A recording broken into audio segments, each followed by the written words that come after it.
तो नमस्कार दोस्तों, मैं हूं अभिषेक तिवारी। मेरे YouTube चैनल में आप सबका स्वागत है। जैसा कि आप सबको पता है कि कैट की डेट बहुत नज़दीक है। 24 तारीख को कैट का एग्ज़ाम है। 5-6 दिन रह गए हैं ज़्यादा से ज़्यादा। उसके बीच जो है बड़े बड़े कॉलेज की लास्ट डेट है फॉर्म फिलिंग की 22 नवंबर। उसमें से एक कॉलेज IFT की भी लास्ट डेट 22 नवंबर है। तो हम आज IFT के बारे में डिस्कस करेंगे कि इसकी कट ऑफ क्या है, पैकेज क्या रहता है, फॉर्म कंसीडर करना है नहीं करना है, कितनी सीट्स हैं, ये सब हम बातें डिस्कस करेंगे। वीडियो को लास्ट तक देखिएगा। तो IFT ने अपने ऑफिशियल पेज पे एक प्रोस्पेक्टस डाला है जिसमें उन्होंने पूरा बताया है कि कैसे क्या सिस्टम है, कैसे क्या एवरेज है। कुछ मैं अपनी तरफ से भी बातें ऐड करूंगा क्योंकि मैं IFT कोलकाता में पढ़ रहा हूँ, तो जाहिर सी बात है मुझे थोड़ा ज़्यादा पता होगा। तो जो IFT है वो MBA जो है दो कोर्स में कराता है। एक होता है इंटरनेशनल बिजनेस और एक है बिजनेस एनालिटिक्स। तो इंटरनेशनल बिजनेस में दोनों ही कैंपस में IFT दिल्ली और IFT कोलकाता में 240 इनटेक है। जबकि बिजनेस एनालिटिक्स का कोर्स जो है वो सिर्फ IFT दिल्ली में होता है जिसका इनटेक 60 है। उसके बाद इन्होंने, इनके वाइस चांसलर है प्रोफेसर राकेश मोहन जोशी। और IFT जो रन होता है वो कॉमर्स मिनिस्ट्री के अंडर आता है। गवर्नमेंट कॉलेज है, कॉमर्स मिनिस्ट्री से रन करता है। जो ट्रेड के डिसीजंस है, इंटरनेशनल जो रिलेशनशिप है उनके डिसीजंस में IFT का बहुत बड़ा रोल होता है। पूरा रिसर्च करता है, बताता है कि कहाँ रिलेशन बनाना है, कहाँ क्या इंपोर्ट एक्सपोर्ट। तो IFT उसमें काफ़ी हेल्प करता है गवर्नमेंट की, इंडियन गवर्नमेंट की। जो IFT के ऑब्जेक्टिव्स हैं और मिशंस हैं। विजन और मिशन क्या है? विजन है to be an academic centre of excellence in international business research training and education. वही मिशन है to create and foster a learning environment that enables participants to be leader in international business with sensitivity towards society. तो ये इनके vision और mission है IFT के। उसके साथ ही रैंकिंग, जो 1963 में IFT दिल्ली का कैंपस बना था, 1963 से अभी जो है पूरे बात 60-61 साल हो चुके हैं, ज़्यादा ही हो चुके हैं। और उसके बाद जो IFT कोलकाता का कैंपस है वो 2006 में बना था, सॉरी। और 2006 से 2024 तो 18 साल हो चुके हैं IFT कोलकाता के कैंपस को। NIRF रैंकिंग IFT की जो है वो 15 है। IIRF रैंकिंग, जो IIRF रैंकिंग है वो 7 है। उसके साथ ही टाइम्स बी की रैंकिंग में 7th पोजीशन पे है। MBA यूनिवर्स की रैंकिंग में 9th पोजीशन पे है। और क्रॉनिकल की रैंकिंग में 5th पोजीशन में आता है। IIRF हो चुका है। BT बेस्ट बी स्कूल की जो रैंकिंग है उसमें 9th पोजीशन पे है। फॉर्च्यून इंडिया की जो रैंकिंग है उसमें 10th पोजीशन पे है। और उसके साथ ही अनस्टॉप पे जो केस कंपटीशन होते हैं उसमें IFT की रैंकिंग नंबर 1 है। लिंक्डइन पे जो कनेक्शन बनाते हैं उसमें IFT की रैंकिंग नंबर 1 है।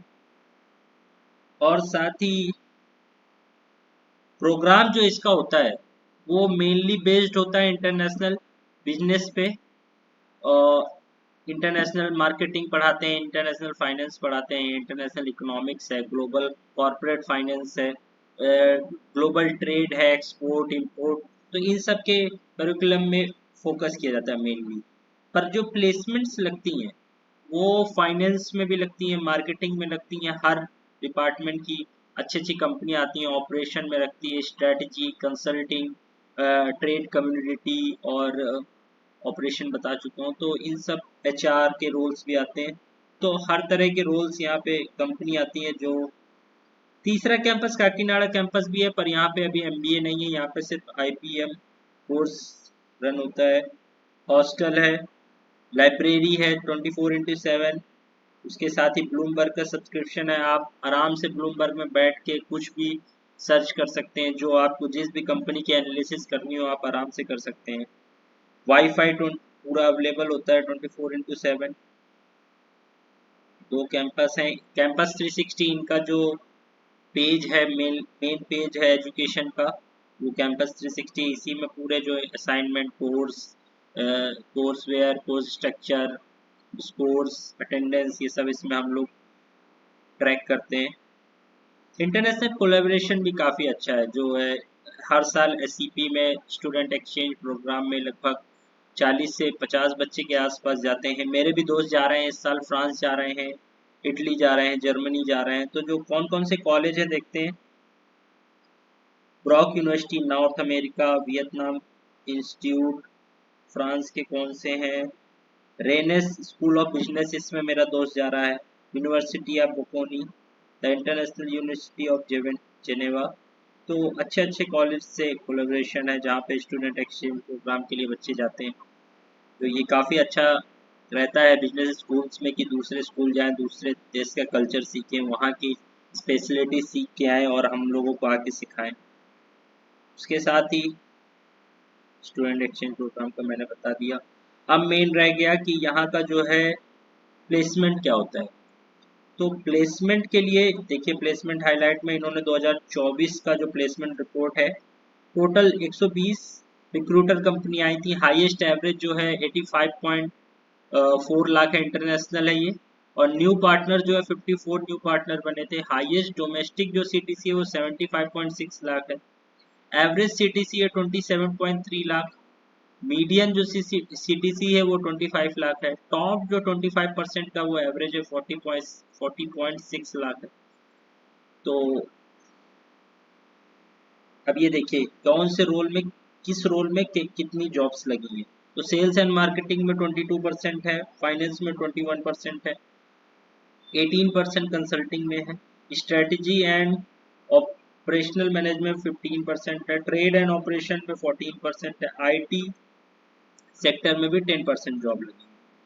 तो 35% पीपीओ मिला है। कंपनीज देख लेते हैं कौन कौन सी हैं। आदित्य बिरला है, अडानी है, उसके साथ ही Air India, Amazon, Asian Paint, AU, Axis Bank, LinkedIn, Bira, Boston, Capgemini, Cargill, Century, Cipla, Citi, Crisil, Dabur, Dalmia, Deloitte, doctor Reddy, ETG, EY, Flipkart, GAIL, Godrej, ITC, HSBC, Goldman सैक्स, Coca Cola, HCL, Havells, HDFC, Johnson Johnson, JSW, Kotak, LT, L'Oreal, Luminous, Marico, PNG, Philip, Olam and Microsoft, Samsung, Puma, Sobha, Swiggy, टैस, Wipro, Tata Steel, Titan. तो बहुत सी अच्छी अच्छी कंपनियां हैं जो कि आती हैं यहाँ पे, प्लेसमेंट कर होती है जहाँ पे यहाँ के बच्चों की। उसके साथ ही हम समर इंटर्नशिप का देखते हैं कि 2025 के बैच का क्या चल रहा है। अभी भी 2025 के बैच का क्या रहा है समर इंटर्नशिप, जो 2025 में क्रॉस आउट होंगे। तो जो रिक्रूटर्स है वो 102 है। हाईएस्ट स्टाइपेंड गया है 4.5 लाख, एवरेज जो है 2.67 गया है। मीडियन जो है वो 2.5 है। न्यू जो एसोसिएशंस हैं वो 25 न्यू एसोसिएशन है। 50 plus offers with stipend above 4 lakh. तो काफ़ी अच्छी अच्छी कंपनियां भी यहाँ भी है, ब्लूमबर्ग, बीएमडब्ल्यू, अमेजॉन, देख लीजिए ये बढ़िया बढ़िया कंपनी है, पूरा एकदम धूम में करे थे, अच्छी अच्छी कंपनी। रोल्स भी काफ़ी बेहतर मिलते हैं जिससे फ्यूचर में ग्रो करने में काफ़ी हेल्प मिलती है। अब प्लेसमेंट की बात करते हैं।